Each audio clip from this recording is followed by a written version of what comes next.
Hello everyone, welcome to Come Sit at My Table.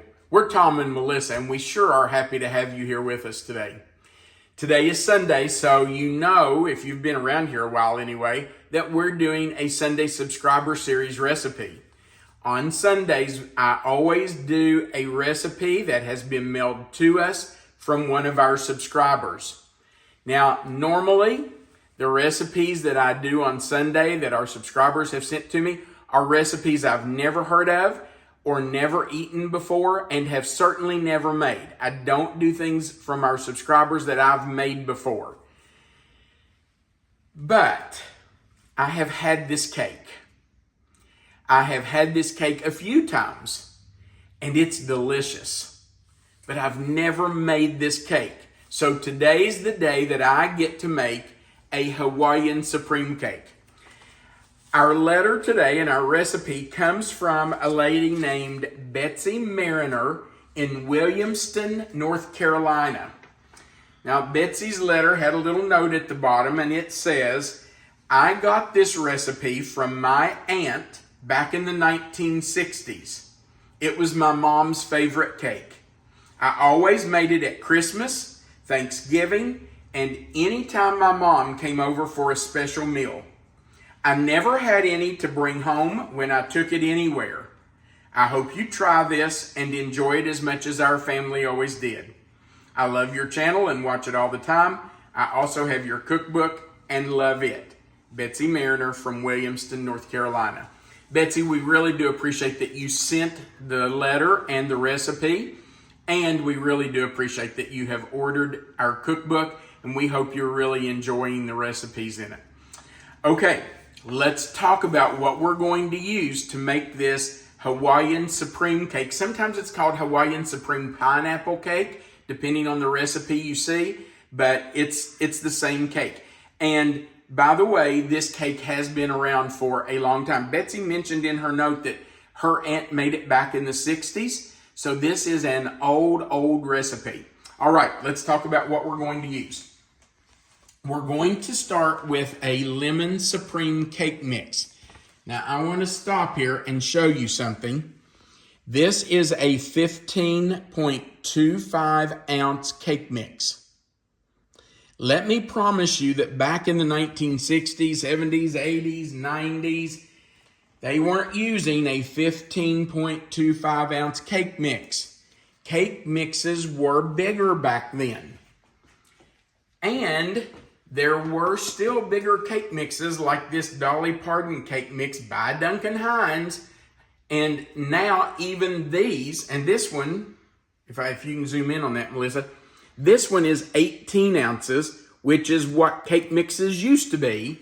But now even the Dolly Pardon cake mixes have shrunk and they're down to 15 ounces. This is one that I bought the week before Duncan Hines changed the size of their cake mixes, the Dolly Pardon cake mixes.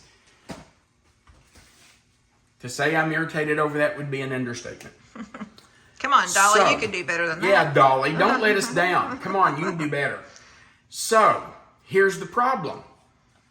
When you have a cake that is a recipe from the 1960s, 70s, 80s, 90s, and it is developed, it is put together using 18 ounces of cake mix, and suddenly you reduce the cake mix to 15 ounces, it throws off all the other ingredients. Now you've got way too much liquid and other ingredients for the amount of cake mix you have.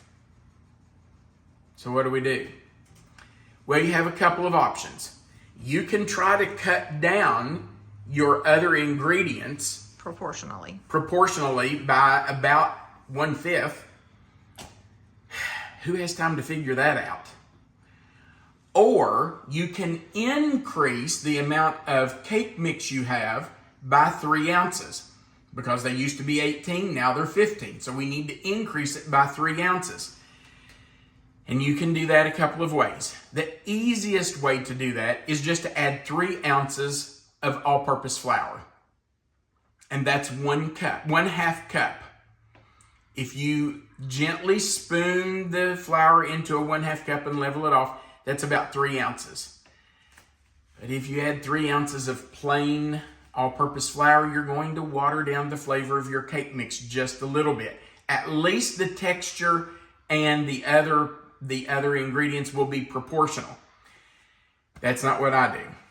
I just buy a second cake mix, open it up, and take out 3 ounces from the second cake mix, which is 1/2 cup.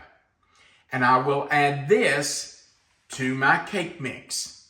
Now I'm back to an 18-ounce cake mix. Then you're going to say, well, what do you do with the rest of that? You've taken out 3 ounces. What are you going to do with it? Throw it away? Absolutely not.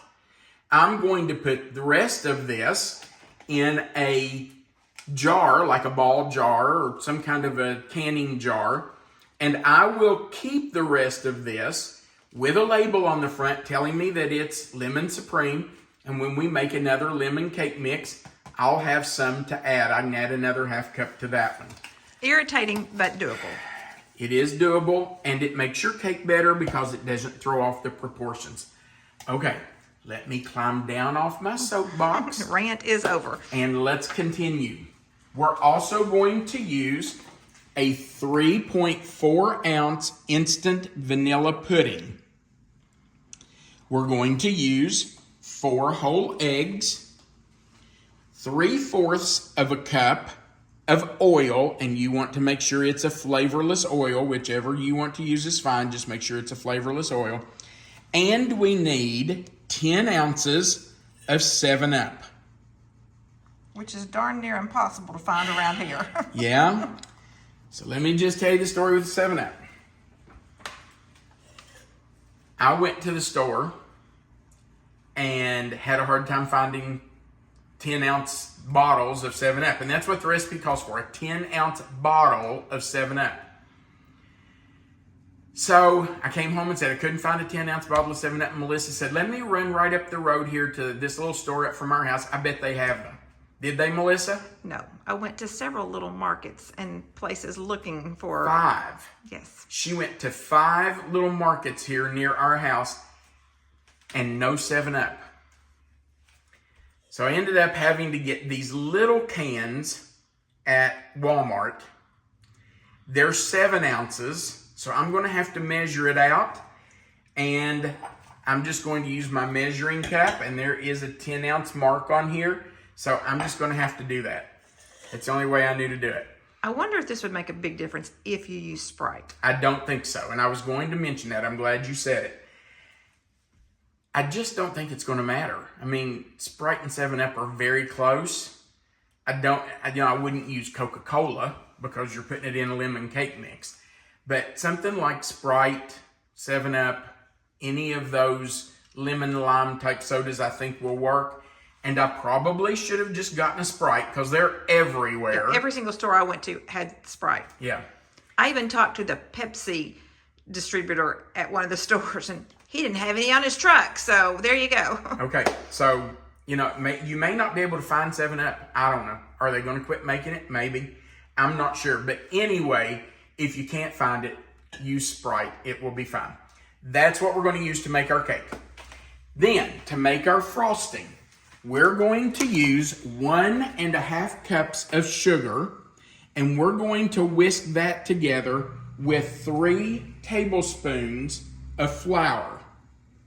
Then we're going to add in 10 tablespoons of butter. And I'm going to stop here because we have some new cooks on this channel. If you're an experienced cook, please be patient with me for just a minute while I teach people who are learning. A stick of butter has 8 tablespoons. You can see them marked off here, and it even says 8 tablespoons, but we need 10. So if that's 8, we need 2 more. We're going to come over to the 2 tablespoon, and I'm just going to take a knife and cut those 2 tablespoons off. I can move this over to the side, and now we have our 10 tablespoons of butter. So you need 10 tablespoons. It's about 1 1/4 sticks of butter, okay?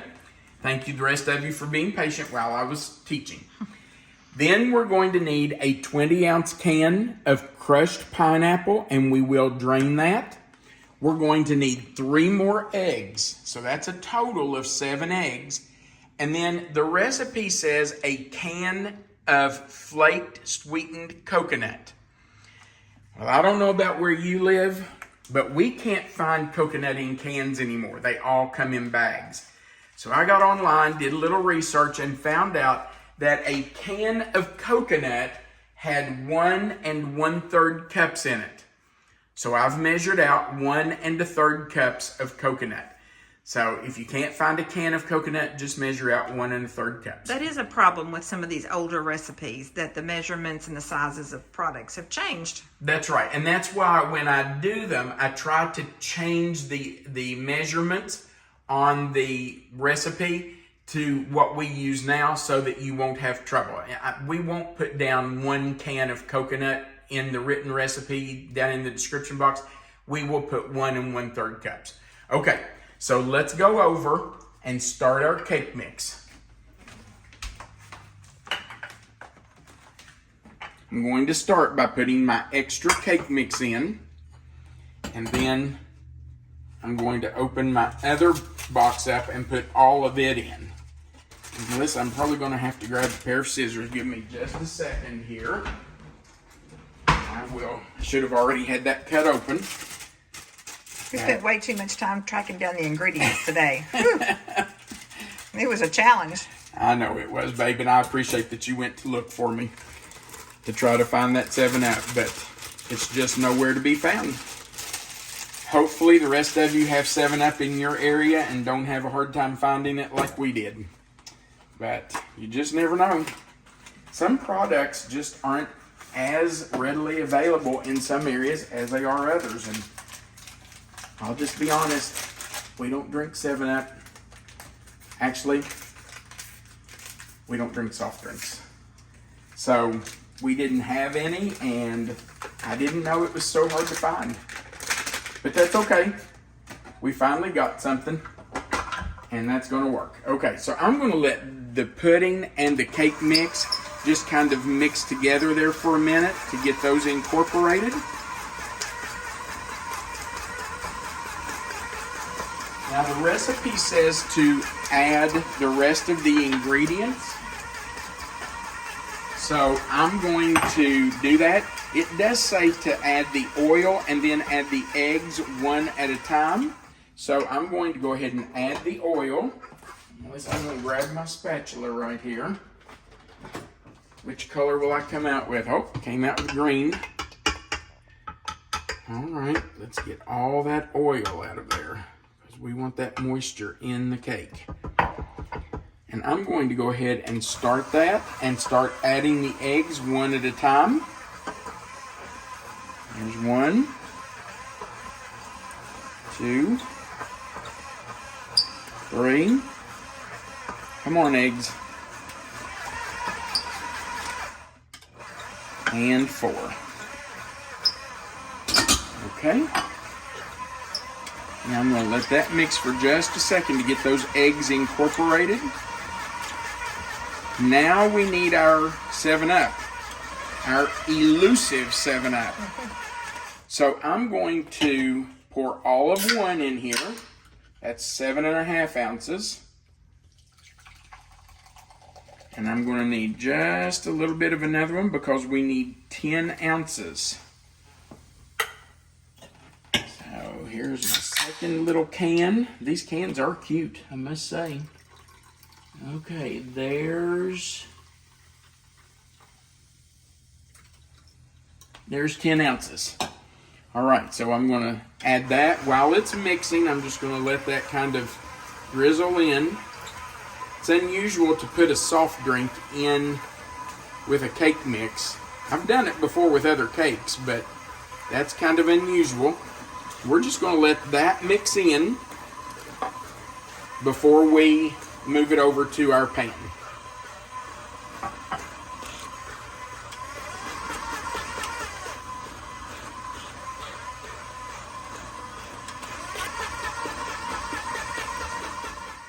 Okay, we're putting this in our pan, and our oven is preheated to 325 degrees. We will bake it for about 35 to 45 minutes. I'll have to start watching it to make sure it doesn't overbake, but we want to make sure the middle is done. I did want to address one other thing.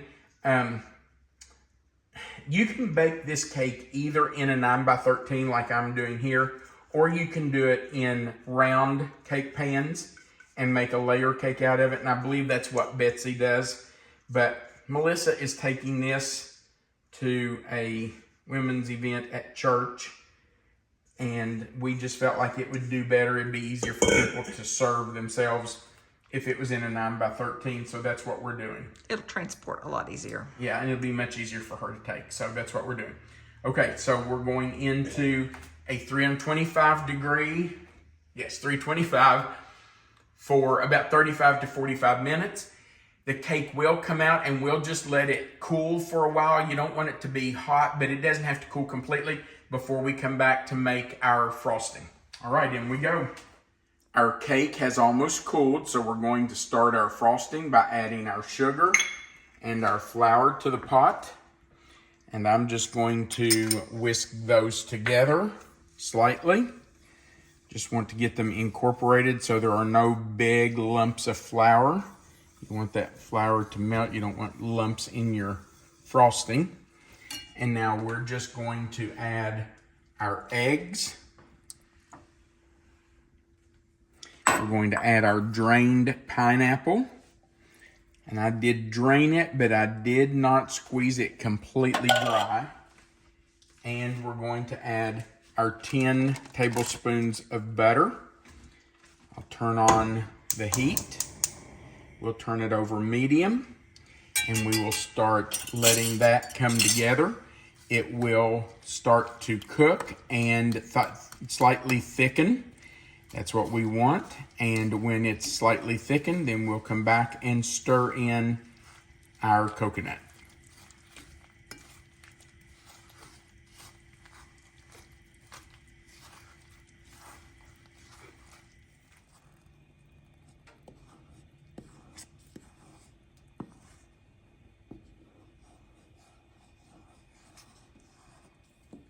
All right, you can see that it has definitely thickened.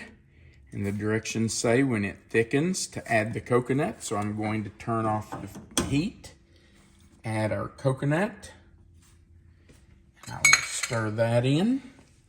Now, the directions say to allow this to cool to warm or lukewarm before placing it on the cake.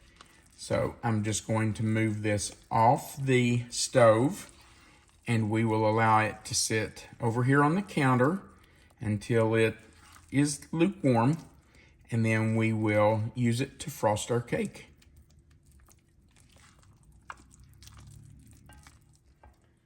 All right, we are just spreading our frosting over the cake.